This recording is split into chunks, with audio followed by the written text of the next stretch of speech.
England और France के बीच समुद्र के नीचे से 50 किलोमीटर लंबा टनल बनाया गया है।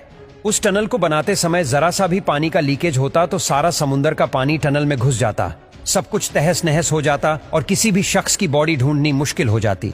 अब इस बीच कैसे इंजीनियर्स ने इस खतरनाक काम को अंजाम दिया?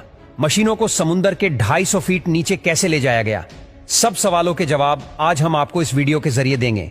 इस टनल को बनाते समय यह फैसला हुआ कि इंग्लैंड और फ्रांस दोनों अपनी अपनी तरफ से टनल खोदेंगे।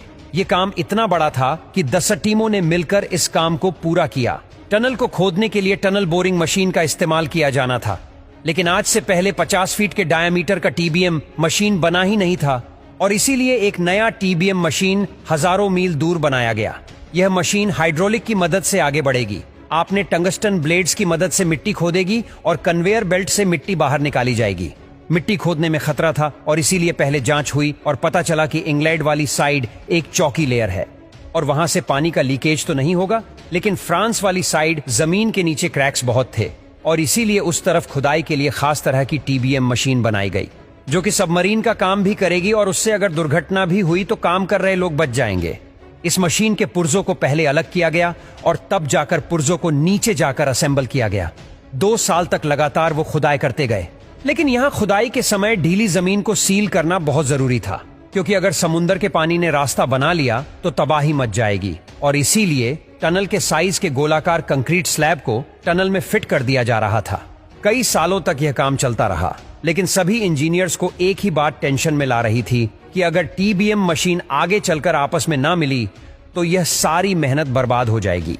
इस प्रॉब्लम से बचने के लिए लेजर बीम गाइडेंस सिस्टम का इस्तेमाल किया गया। इसमें दोनों मशीन से एक दूसरे के साथ लेजर बीम के जरिए कनेक्ट थी और लेजर मार्कर पोजीशन चेक करी जाती थी। अगर किसी भी मशीन की डायरेक्शन जरा सी भी चेंज हो तो दूसरी मशीन खुद ब खुद इसके साथ ही अलाइन हो जाती थी।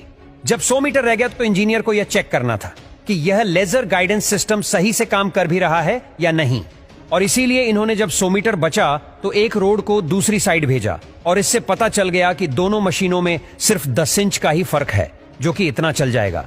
अब यहाँ पर 50 फीट के डायामीटर की मशीन थी और कंक्रीट स्लैब लगने के बाद टनल का डायामीटर सिर्फ 46 फीट ही रह गया था। अब इसका यह मतलब हुआ कि मशीन को ऐसे ही बाहर नहीं ले जाया जा सकता। मशीन को डिसअसेंबल करके भी प्रॉब्लम का सॉल्यूशन नहीं मिल रहा था, क्योंकि मशीन को डिसअसेंबल करने का खर्चा नई मशीन खरीदने से भी ज्यादा आ रहा था और इसीलिए दोनों में से पहले तो एक मशीन का मैकेनिकल सुसाइड करवाया गया, यानी कि उसे नीचे की तरफ भेजकर हमेशा के लिए दफन कर दिया गया। और उसके बाद दूसरी वाली मशीन ने बाकी का काम खत्म कर दिया और उसके बाद दूसरी वाली टीबीएम को डिसअसेंबल करके वापस टनल से बाहर ले जाया गया और इस तरह दोनों कंट्री को 13,000 सालों बाद टनल के जरिए जोड़ा गया। इस प्रोजेक्ट में उस समय $12 बिलियन का खर्चा आया था और इतने पैसों में 8 एंटीलिया अपार्टमेंट और 10 बुर्ज खलीफा बनाए जा सकते थे। आपको इंजीनियर्स की यह कारीगरी कैसी लगी कमेंट करके हमें जरूर बताएं और इस वीडियो को लाइक करके चैनल को सब्सक्राइब जरूर कर दें।